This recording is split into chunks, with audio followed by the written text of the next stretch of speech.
A boy came home from Hebrew school, and his mom asked him, "So what'd you learn today?" "I learned that we were slaves in Egypt," said the boy, "and Pharaoh didn't let us go free.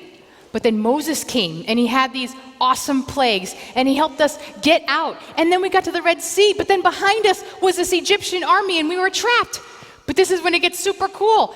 Then, like a whole group of fighter jets appeared in the sky. And they airdropped wooden pontoons that had parachutes, and they all lined up like a bridge, and the Israelites crossed over the wooden pontoon bridge to freedom. And then the Egyptians tried to go over the bridge, and it sunk on them, and they drowned. It was sick." "Is that what they really taught you in Hebrew school?" his mother asked incredulously. "Well, not exactly," he said. "But if I told you what they told me, you would never believe it." Now, the stories in the Torah sometimes seem too miraculous to believe, and I'll confess that the historical record suggests that the Exodus story might not be true in terms of happening exactly as it was described in the Torah. But our redemption story is nevertheless true with a capital T, because this story is still happening. Miraculous stories of redemption continue to happen for the Jewish people. 50 years ago, this summer, our people experienced a redemption story no less miraculous than the crossing of the Red Sea. In June of 1967, Israel prevailed in what is also called the Six-Day War. How many of you in this room remember that summer of '67? Now, I'm a little too young to have experienced the power of that unlikely victory in real time, but I've been gripped by stories of that drama. I can't do the whole story justice here, but I want to recall a few highlights. In the spring of 1967, President Nasser of Egypt amassed tens of thousands of troops along Israel's western border. Syrian troops gathered on the northern border. Nasser forced out UN peacekeeping troops that had been there policing the Sinai Peninsula, and he shut down the Straits of Tiran, blocking Israel's only southern port. 6 Arab armies prepared for war, and Nasser boasted, "If war comes, it will be total, and the objective will be Israel's destruction." President Aref of Iraq chimed in that the Arab League's goal was to wipe Israel off the map. These chilling words and acts caused a near panic in Israel. Israelis dug defensive trenches as well as 10,000 graves in anticipation of war. Israeli schools were repurposed as bomb shelters with daily air raid practices. Israel's historical allies provided no support. France refused to supply weapons. President Lyndon B. Johnson was sympathetic, but refused to provide any military aid. Meanwhile, the Soviets aligned with the United Arab States. Yitzhak Rabin, then the Israeli army's chief of staff, told his generals, "It's about time we realized that nobody is going to come to our rescue." Just 2 decades after the Holocaust, Israel found itself utterly alone. But on June 5th, without warning, Israel launched all but 12 of its 250 fighter planes on a high-risk, preemptive strike against the Egyptian Air Force, in a story that is actually more miraculous than the one that little boy told his mother about redemption at the sea. Israeli jets swooped in over Egypt below the radar in total radio silence, 250 of them. And within 4 hours, they destroyed what had been the strongest air force in the Arab world. Israel's ground troops prevailed in the north and in the west, and Israeli paratroopers miraculously battled their way into the old city of Jerusalem. For the first time in 2,000 years, the Temple Mount and its western wall were back in Jewish control. The war that threatened Israel's very existence was over in just 6 days. Israel and the worldwide Jewish community responded first with relief, and then pride, and even a messianic fervor. Our people had escaped annihilation into redemption. And in the course of the war, Israel had recaptured Hebron and Jericho, and most importantly, Jerusalem, the holy places of our biblical past. The military triumph fundamentally changed not only the Israeli map, but the very Jewish nature of the state. Israel became a religious center where Jews could walk once again in the footsteps of our ancient ancestors. And in time, Israel's victory led to peace treaties with both Egypt and Jordan and provided the foundation for a strategic alliance with the United States. But on the 50th anniversary of the Six-Day War last summer, the headlines did not highlight Israel's historic triumph and survival. No, the news focused mainly on decades of occupation, on missed opportunities, on the grim, pessimistic state of the peace process today. While we Jews rightly take enormous pride in the Six-Day War, there's no denying that its legacy has been fraught with controversy, and that in the ensuing decades, disapproval of Israel has spiked to alarming levels, even among young Jews. A Pew study conducted in 2013 showed that 74% of Jewish millennials feel that Israel is not making a sincere effort at peace. Of course, 1967 is by no means the beginning of the conflict between Jews and Arabs in the Middle East.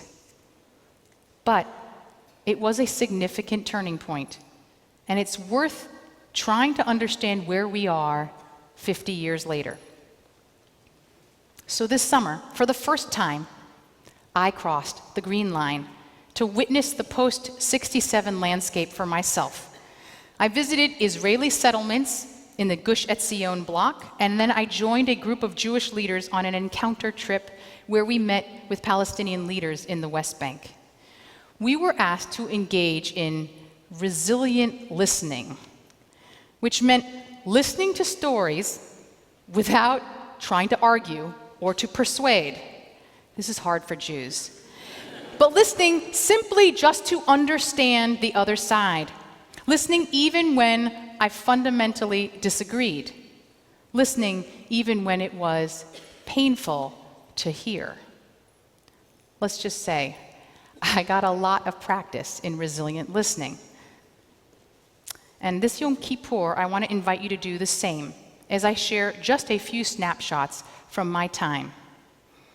In the West Bank settlement of Efrat, a Jewish settler named Danny gave me a tour of his bucolic community. He explained how his family felt called to return to the land of our biblical ancestors, how he is part of making history. But it's come with a terrible price. In 2014, Danny's business partner's son was one of the 3 teenagers kidnapped from a bus stop in Gush Etzion and later found murdered, an event that helped ignite the war in Gaza that summer. Nevertheless, he also made a point of telling me that his family knows many Palestinians in the nearby villages and that they shop in the supermarket in town where Jews and Palestinians are in regular contact and coexist most days in peace. Several days later, I looked up at Danny's settlement from below, from the dilapidated Palestinian village of Khalet Zakaria. The stench of sewage was unmistakable.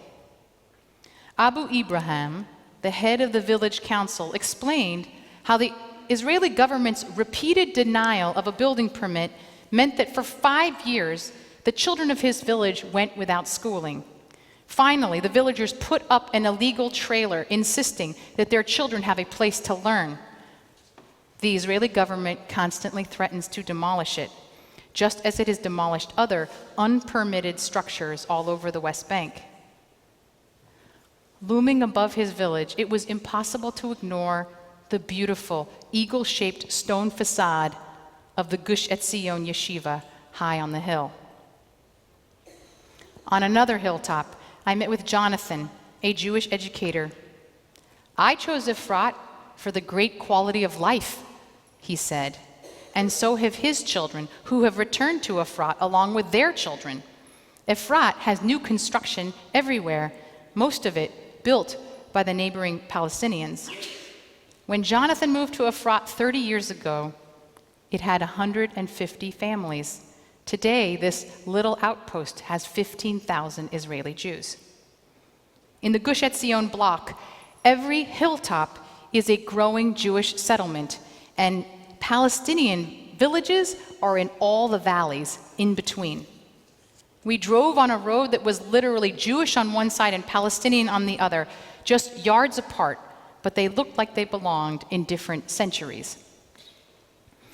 I visited the Aida refugee camp, a Palestinian refugee camp, now a crowded city, and there are families who have lived here for 3 generations. Some of the most radicalized Palestinians are raised in the desperation of these camps.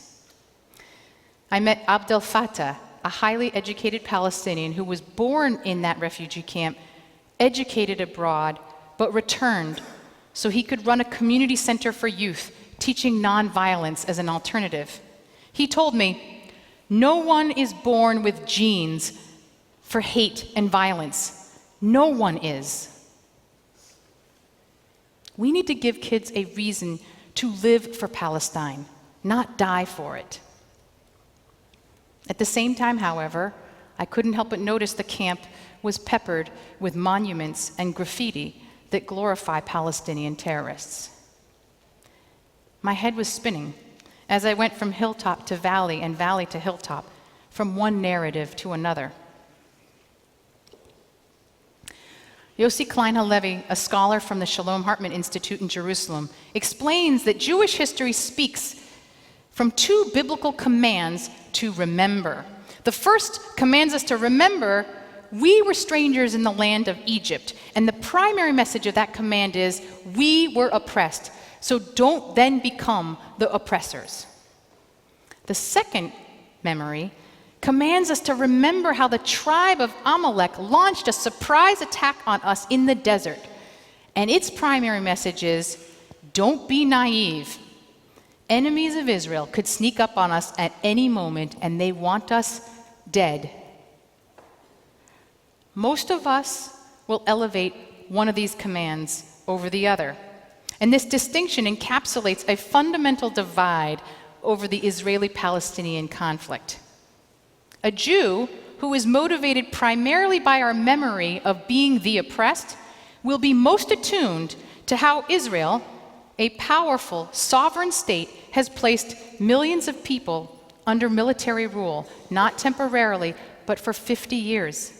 They will focus on how Israel's government, regardless of its justifications, has restricted movement, created inequitable schools, neglected infrastructure, and demolished buildings.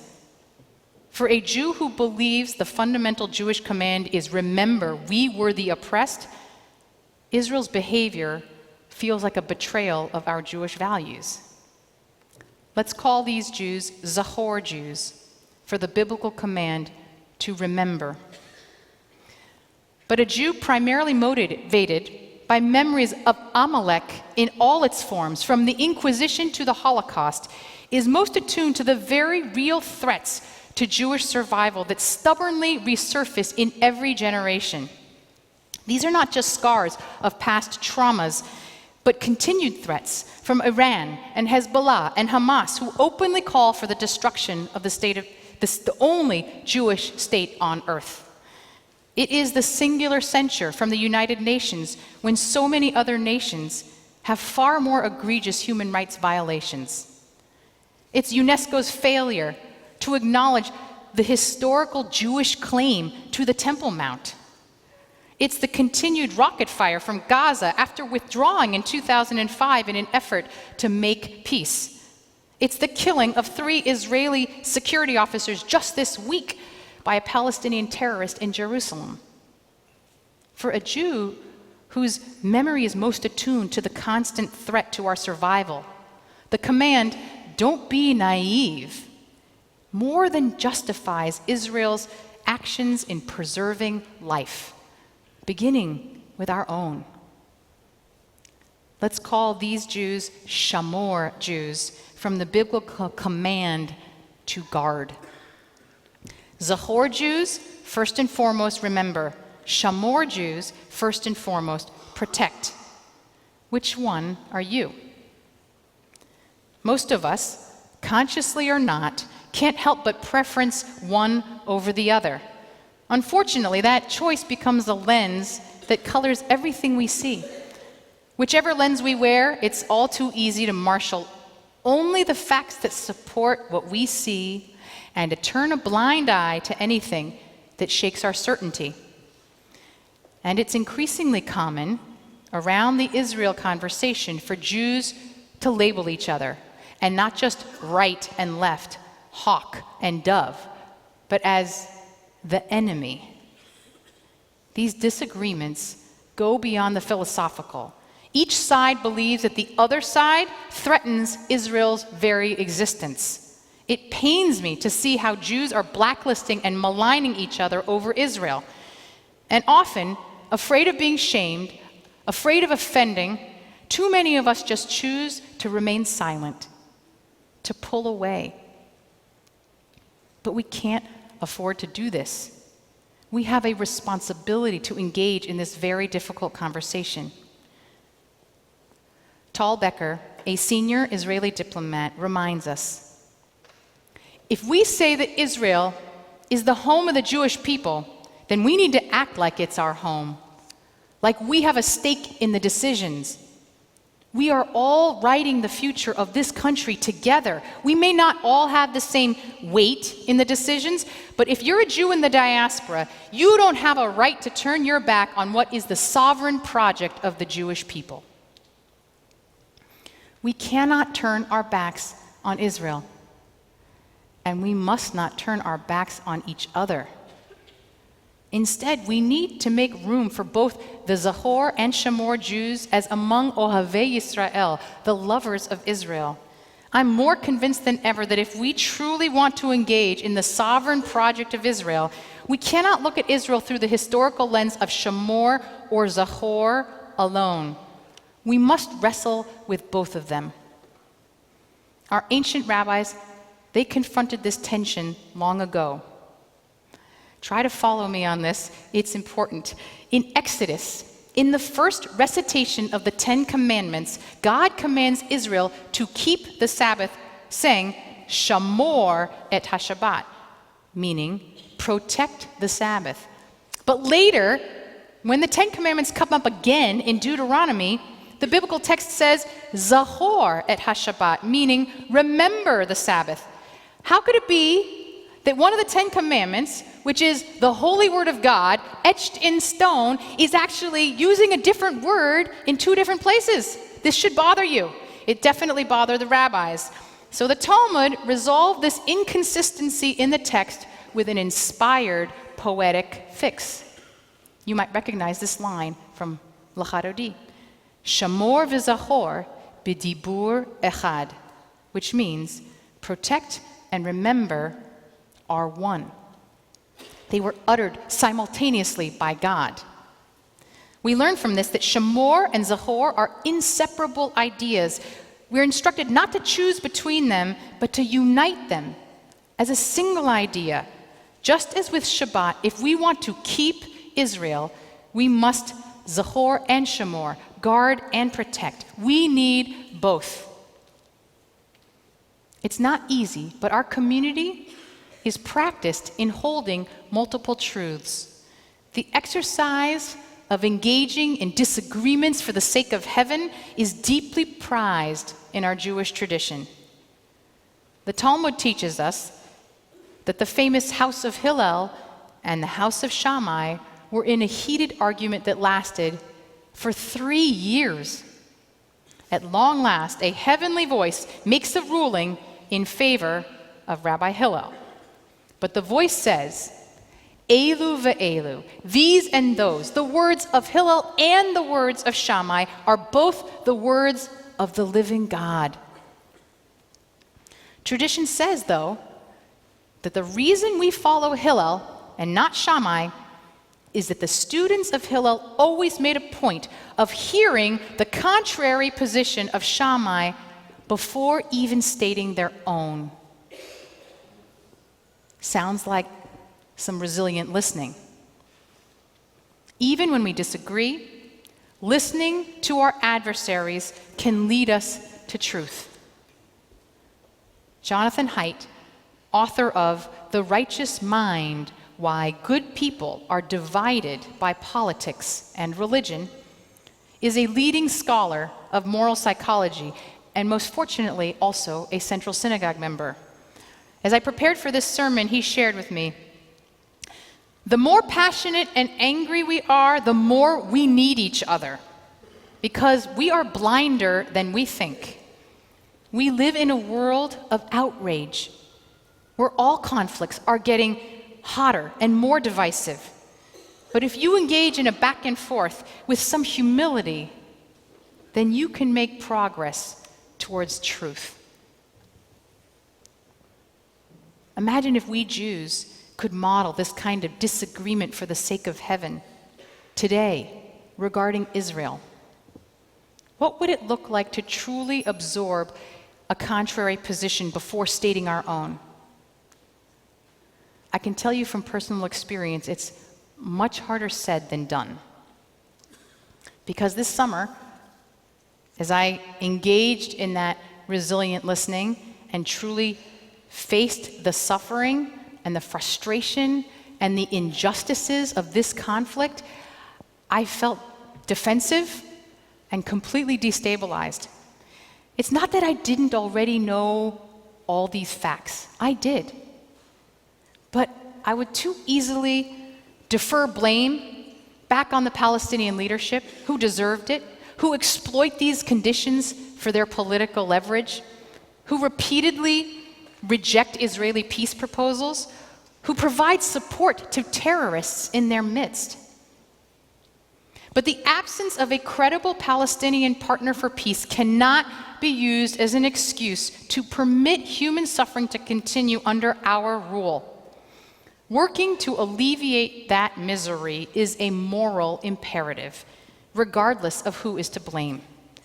It's why I felt like I had to speak about Israel tonight, despite earnest advice to the contrary and lots of sleepless nights, because I felt responsible. I felt as a rabbi that I was complicit. A Shamor Jew once challenged Tal Becker, "Our survival is at stake. We can't afford to be moral." Becker responded, "Our survival is at stake. We can't afford not to be moral." Zahor, remember when the Israelites crossed the Red Sea and the Egyptians drowned behind them? They started singing in triumph, and God admonished them, "How dare you sing for joy when my people are drowning?" God insists that our enemies, too, are God's children. We must see their suffering and acknowledge their humanity, not just for them, but for us. Remembering to see the humanity in the enemy is not just a moral position, it's a security position, and it's truly the only thing that brings me real hope. Because the Palestinians I met, like Israelis, want a better future. The Palestinians I met, like Israelis, want to live in dignity and respect. The Palestinians I met, like Israelis, love their children and want them to live in peace. So on this Yom Kippur, we must refuse to be overwhelmed by the currents of pessimism. The peace process may seem dead for now, but giving up on the hope for a peaceful coexistence is not an option for millions of ordinary Palestinians and Israelis who yearn for a better future. As Ehud Barak, whom I interviewed at Central Synagogue last year, has said, "Anxiety is not a national strategy. If a regional power like Israel lapses into a pessimistic, passive, self-victimizing frame of mind, the result will be paralysis, missed opportunities, and bleak prophecies that will become self-fulfilling. Hope, however, is our national strategy. It's in our DNA and our spiritual history. That redemption narrative of crossing the Red Sea is not just a mythical narrative. The Jewish people have been redeemed time and time again, and Israel has had more than its share of miracles already. Israel's very formation was a miracle. Israel's victory in the Six-Day War was a miracle. The raid in Entebbe was a miracle. The covert airlift of Ethiopian Jews was a miracle. Not one of these miracles was easy, and not one of them was predictable. We Jews have lived through miraculous redemptions time and again, and yet it's still in our nature to despair that this time, this conflict in front of us is too impossible to redeem.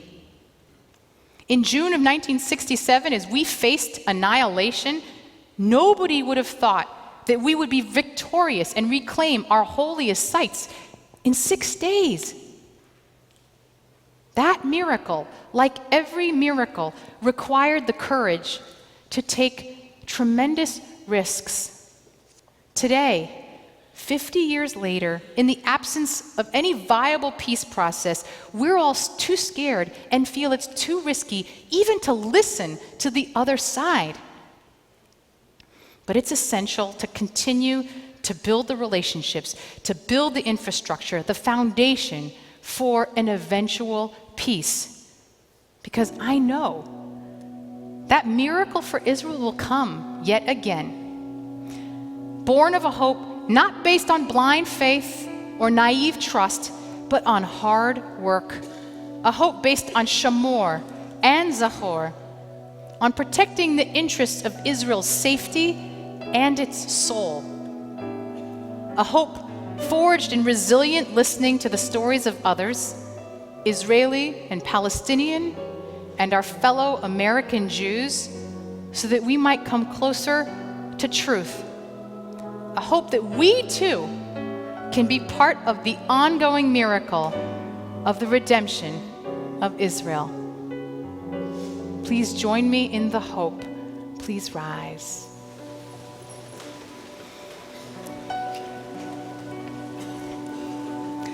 Kolod balevav penima nefesh Yehudi homiya ulfatei mizrach kadima ayin letzion Sophia.